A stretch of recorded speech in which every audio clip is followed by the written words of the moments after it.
نحمده ونصلي ونسلم على رسوله الكريم اما بعد فاعوذ بالله من الشيطان الرجيم بسم الله الرحمن الرحيم عن ابي هريره قال كان رسول الله صلى الله عليه وسلم يقول اللهم اصلح لي ديني الذي هو عصمة امري واصلح لي دنياي التي فيها معاشي واصلح لي اخرتي التي فيها معادي وجعل الحياة زيادة لي في كل خير وجعل الموت راحة لي من كل شر رواه مسلم۔ حضرت امام مسلم نے حضرت ابو ہریرہ رضی اللہ تعالی عنہ سے روایت کی کہ وہ فرماتے ہیں کہ رسول اللہ صلی اللہ علیہ وسلم یہ دعا مانگا کرتے تھے، الہی میرا دین ٹھیک کر دے جو میرے کام کی حفاظت ہے، اور میری دنیا درست کر دے جس میں میری زندگی ہے، اور میری آخرت درست فرما دے جہاں مجھے لوٹنا ہے، اور میری زندگی کو ہر بھلائی میں زیادتی بنا دے، اور میری موت کو ہر تکلیف سے راحت قرار دے۔ یہ تمام دعائیں میں عرض کرنے سے پہلے ایک جملہ میں لازمی عرض کرتا ہوں، یہ تمام کی تمام دعائیں جو حضور فرماتے تھے یہ امت کے سبق کے لیے، یہ تمام کی تمام، ورنہ یاد رکھیے جس ایمان کی منزل پر اللہ کا نبی فائز ہوتا ہے کائنات میں کوئی دوسرا اس مقام پر نہیں۔ جو ایمان کا درجہ، یقین کامل، اور جو عظمت اور جو اللہ کی بارگاہ کا قرب اللہ کے نبی اور رسول کو حاصل ہے وہ پوری کائنات میں کسی اور فرد کو حاصل نہیں ہے۔ تو یہ خطاؤں کی معافیاں مانگنا، یہ سارے معاملات کرنا، یہ ساری امت کے لیے سبق تھا، یہ امت کے لیے سبق تھا۔ اب اس کی شرح سماعت فرمائیے۔ فرمایا الہی میرا دین ٹھیک فرما دے۔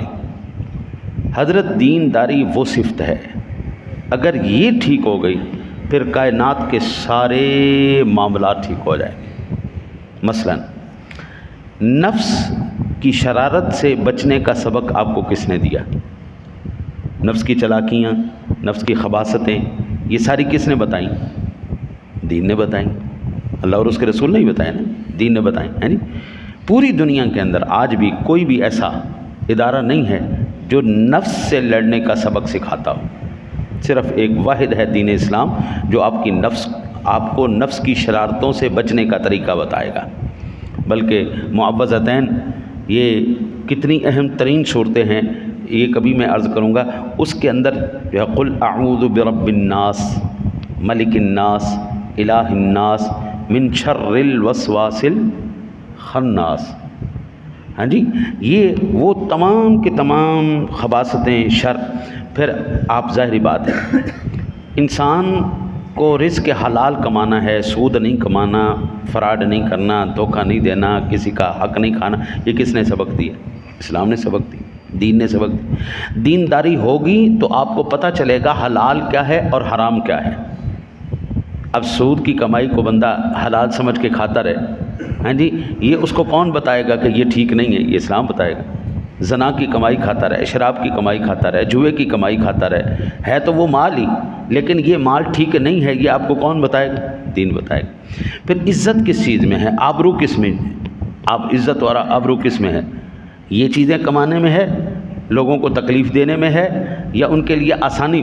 آقا جی علیہ الصلوۃ والسلام کی ایک حدیث کا خلاصہ میں عرض کر دوں، حضور نے فرمایا بہترین مسلمان وہ ہے جس کی زبان اور ہاتھ سے دوسرا مسلمان محفوظ رہے، یہ بہترین مسلمان ہے۔ اور جس کی زبان اور ہاتھ سے دوسرا مسلمان نہیں محفوظ نا، وہ بالکل اچھا مسلمان نہیں۔ مسلمان تو ہو سکتا ہے لیکن اچھا مسلمان نہیں ہو سکتا، وہ مسلمان سب سے۔ پھر اسی طرح ہر چیز کی درستی دین سے ہے، اور دین کیسے درست ہوتا ہے؟ وہ اللہ کے فضل سے ہوتا ہے، دین اللہ کے فضل سے ٹھیک ہوتا ہے۔ عقائد، اخلاق کی درستگی، دل کی سیاہی دور ہونا، یہ سب کا سب سبق آپ کو دین پڑھائے گا، دین کے علاوہ کوئی اور چیز آپ کو نہیں بتا سکتی۔ دل سیاہ ہو جاتا ہے، ہاں جی، اخلاق رذیلہ ہو جاتے ہیں، عقائد خراب ہو جاتے ہیں، یہ آپ کو کون بتائے گا؟ یہ دین ہی بتائے گا، اس کے علاوہ کون بتائے گا؟ یا اگر ہے تو یہ میدان، یہ میں موجود، دوڑائیں گھوڑے، بتائیں کس مذہب کے اندر آپ کو یہ چیزیں بتا رہا ہے جو دین آپ کی ٹھیک اصلاح کر رہا ہے۔ ہمارے اس دور کے اندر جتنا کھل کے دنیا کے مذاہب کی بے ثباتی اور بالکل وہ بلبلے قسم کے مذاہب تھے، اس جتنے کھل کے اس دور میں آئے ہیں کوئی دوسرے دور میں نہیں اتنا کھل کے آیا۔ آج سائنس بھی، آج ٹیکنالوجی بھی، اب تمام حقائق بھی، تجربات بھی اس بات کو ماننے پر مجبور ہیں اگر روئے زمین پر کوئی صحیح مذہب ایگزسٹ کرتا ہے تو وہ صرف دین اسلام ہے۔ ہاں، جو صرف ظاہر ہی نہیں، جو باطن کو بھی صاف کرتا ہے۔ کس مذہب کے اندر ہے کہ کسی کے ساتھ آپ حسد کریں گے تو آپ کی نیکیاں کھا جائیں گی؟ کہیں پہ بھی نہیں۔ یہ صرف آپ کو اسلام سبق پڑھائے گا۔ پھر فرمایا دنیا بھی میری درست فرما دے، تندرستی ہے، روزی ہے، حلال روزی، اگر یہ چیزیں ہیں تو اللہ تعالیٰ آپ سے خود بخود اپنی نیکی کا کام لیتا رہے گا۔ جب بھی کہیں گڑبڑ ہوگی مطلب یہ ہے کہ کام مشکوک ہے، کہیں کام مشکوک۔ پھر میں آج آخری بات کی عرض کرتا ہوں، یاد رکھیے، ایک تو یہ کہ سوتے وقت نا کوشش کیجیے اپنا خود محاسبہ کریں کہ آج میں نے نیکیاں کتنی کی اور نافرمانیاں کتنی ہوئی میرے سے، اور اگر یہ سامنے آ جائے تو پھر خطاؤں پر اللہ سے معافی مانگیں، نیکیوں کی اللہ سے دوام کی توفیق مانگیں، یا اللہ مجھے دے دے۔ اب آخری بات سماعت میں، اس دنیا کے اندر دو قسم کے لوگ جاتے ہیں، مرتے ہیں۔ ایک وہ بندہ مرتا ہے جب وہ دنیا سے جاتا ہے تو مسکراتا ہوا جا رہا ہوتا ہے، لوگ رو رہے ہوتے ہیں، لوگ روتے ہیں یار کتنا اچھا آدمی تھا، کتنا نائس پرسن تھا، ہاں جی، اب ہمیں اس کی جو ہے وہ صحبت نہیں ملے گی، اس کا اخلاق نہیں ملے گا، اس کی یہ چیزیں نہیں ملیں گی، ہمیں اس سے فیض نہیں ملے گا۔ دنیا روتی ہے، جو اپنے قریبی ہوتے ہیں وہ آنسو بہاتے ہیں۔ ایک وہ بندہ ہوتا ہے جو اس دنیا سے جاتا، اچھا یہ بندہ جو دنیا کے اندر مسکراتا ہوا جا رہا ہے، لوگوں کو رضاتا ہوا جا رہا ہے، یہ اس بات کی نشانی اس کی قبر بھی کامیاب ہے، اس کا حشر بھی کامیاب ہے۔ دنیا نے اچھا کہہ دیا جناب بڑا اچھا آدمی تھا، بڑا اخلاق والا آدمی، اب اس کی اگلی منزلیں ساری آسان ہی آسان ہیں۔